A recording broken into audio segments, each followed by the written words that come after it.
उस सुनसान बीहड़ में आती इन अजीबोगरीब आवाजों को सुनकर हम काफी डर चुके थे।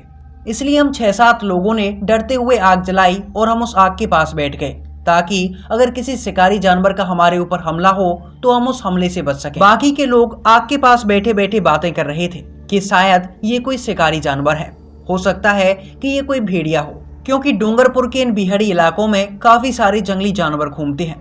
इसलिए वे लोग आपस में बातें किए जा रहे थे। लेकिन मेरे हाथ पैर डर के मारे कांपे जा रहे थे क्योंकि मैंने उसे काफी करीब से देखा था। वो कोई जंगली जानवर नहीं बल्कि एक बड़ा सा इंसान था, काफी बड़ा इंसान, जो कि मैंने शायद अपने जीवन में पहली बार देखा था। मैंने डरते हुए उन लोगों से कहा, सुनो, मैंने उसको काफी करीब से देखा है।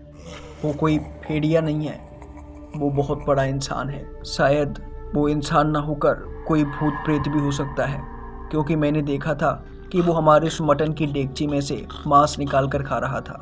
उस सुनसान इलाके में ये सब कहते हुए मेरी टांगें कांप रही थीं, लेकिन शायद मेरे साथियों को ये मजाक लग रहा था। अरे मोरू मियाँ, कैसी बात कर रहे हो? इस रास्ते से आते आते 20 साल हो गए, आज तक तो कोई भूत प्रेत दिखा नहीं, और आज क्या भूत हमसे हफ्ता वसूल करने आएगा? कैसी बात करते हो यार तुम। ये मेरे साथ बैठे हुए जगमोहन काका थे, जो कि मेरी बात सुनते ही मेरा मजाक उड़ाने लग गए। इसके बाद उस बिहड़ी इलाके में आवाजों का आना भी बंद हो गया और मैं और मेरे साथी हम सभी सोने के लिए चले गए। इसके बाद एक जोरदार चीख को सुनकर मैं उठ खड़ा हुआ और उठते ही जो नजारा मैंने देखा उसे देखकर मेरा पूरा शरीर ठंडा पड़ चुका था। मेरे सभी साथी अपनी अपनी जगह पर डर के मारे खड़े हुए थे, मानो उनको कोई फ्रीज कर गया हो, और एक डरावना सा चेहरा अपने मुंह में कुछ दबाए हुए हमारे बिल्कुल पास खड़ा था। उस चेहरे को बिल्कुल करीब से देखा था मैंने। वो 8 से 10 फीट का एक बड़ा सा इंसान था, या यूं कहूं कि वो कोई इंसान नहीं बल्कि एक बड़ा सा शैतान था। उसने अपने मुंह में एक बड़ा सा मांस का टुकड़ा ले रखा था और वो टुकड़ा शायद हमारे ऊंटों का था। मांस के उस टुकड़े को मुंह में लिए हुए उसकी नजरें जगमोहन काका की तरफ गड़ी हुई थी और जगमोहन काका भी उसकी तरफ देखे जा रहे थे। उसको देखते हुए जगमोहन काका की टांगें कपकपा रही थी। इसके बाद उस शैतान ने हमारी तरफ देखा और मुस्कुराते हुए वो बिहाड़ी इलाके में चला गया। लेकिन अब की बार हम सभी ने उस शैतान को अपनी आंखों से देखा था, इसलिए उसके जाने के बाद हम सब वहां से भागने की तैयारियां करने लगे। इसके बाद हमने जल्दी जल्दी हमारे ऊंटों को खोला और हम वहां से निकलना चाहते थे। लेकिन जब हम वहां से निकल रहे थे तो हमने देखा कि जगमोहन काका अभी भी उसी जगह पर खड़े हुए हैं जहां पर वो पहले खड़े हुए थे।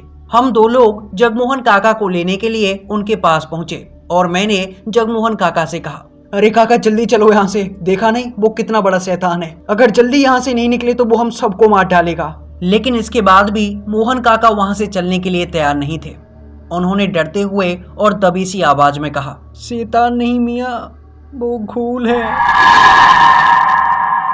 घूल का नाम सुनते ही मेरा कलेजा फटने के लिए आ गया था, क्योंकि मैंने बचपन से घूल के किस्से कहानियां अपने पिताजी से सुने थे। मेरे पिताजी कहा करते थे कि एक बार उनका भी सामना घूल से हुआ था और उस घटना में मेरे पिताजी ने अपने कई सारे साथियों को और अपने काफी ऊंटों को खोया था। उनका कहना था कि घूल बहुत खतरनाक होता है और इसका सामना हर कोई नहीं कर सकता, शायद कोई भी इसका सामना नहीं कर सकता, क्योंकि घूल एक ऐसी आत्मा होती है जिसके ऊपर किसी भी मंत्र का कोई प्रभाव नहीं पड़ता। अक्सर घूल किसी सुनसान इलाके में या फिर किसी कब्रिस्तान में रहते हैं और कब्रिस्तान के अंदर से ये मुर्दा लाशों का मांस निकाल कर खाते हैं। मेरे पिताजी कहते थे कि ना तो घूल को हराया जा सकता है और ना ही कैद किया जा सकता है, और अगर रात के अंधेरे में घूल की नजर किसी पर पड़ जाए तो ये उसे जिंदा नहीं छोड़ता। और ये बातें सोचने के बाद मुझे समझ में आ चुका था कि वो घूल हमारी तरफ मुस्कुराकर वहां से क्यों गया था, क्योंकि वो तैयारी कर रहा है इतने सारे खाने को किसी बड़ी सी जगह पर छुपाने की, ताकि अगली रात वो फिर से हम सबको खा सके। और अब हम सबके ऊपर घूल का साया मंडरा रहा था और उस रात शायद हम सब मारे जाते। इसलिए मैंने चिल्लाते हुए अपने साथियों से कहा, ऊंटों को वहीं पे छोड़ो और भागो, वो कोई भूत नहीं बल्कि घूल है।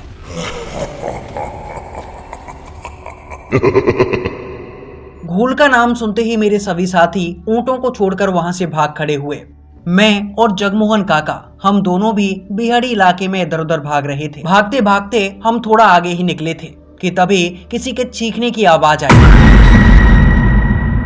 आवाज को सुनते ही मैं और जगमोहन काका हम दोनों ही समझ गए कि अब घूल ने लोगों पर हमला करना शुरू कर दिया है। इसके बाद हम सब अपनी अपनी जान बचाने के लिए उस बीहड़ी इलाके में इधर उधर भागते रहे। लगभग 1 से 1.5 घंटा भागने के बाद हमें एक बस्ती दिखाई दी और अपनी जान बचाने के लिए मैं और मोहन काका हम दोनों उस बस्ती की तरफ भागे चले गए। उस छोटी सी बस्ती में पहुंचने के बाद हम दोनों ने चीखना शुरू कर दिया और गांव वालों से हमने मदद की गुहार मांगी।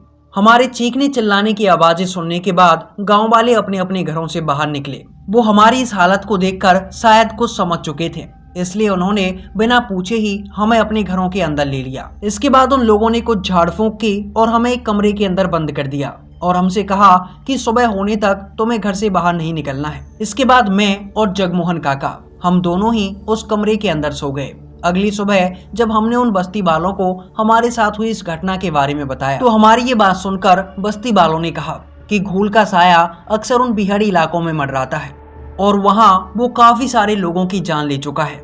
अक्सर व्यापारी लोग उसका शिकार बनते हैं। इसके बाद जब मैंने उन बस्ती वालों से कहा कि हम उस बिहाड़ी इलाके में हमारे कुछ ऊंट और हमारे कुछ साथियों को छोड़कर आए हैं, तो वो हमारे साथ हमारे साथियों और ऊंटों की तलाश में निकल गए। और उस बिहाड़ी इलाके में पहुंचने के बाद हमने देखा कि वहां पर हमारे 3 ऊंट और एक साथी था जो कि बेहोश पड़ा था। इसके बाद हमने वहां से उन ऊंटों और अपने उस साथी को लिया और हम वापस से उस बस्ती की तरफ आ गए। इसके बाद हम उस बस्ती में लगभग 5 दिनों तक रुके थे, क्योंकि बस्ती वालों ने कहा था कि अभी तुम्हारा कहीं जाना बिल्कुल ठीक नहीं है, क्योंकि उस घूल की नजर तुम्हारे ऊपर पड़ चुकी है और वो अपने मुंह आए शिकार को बहुत कम ही छोड़ता है।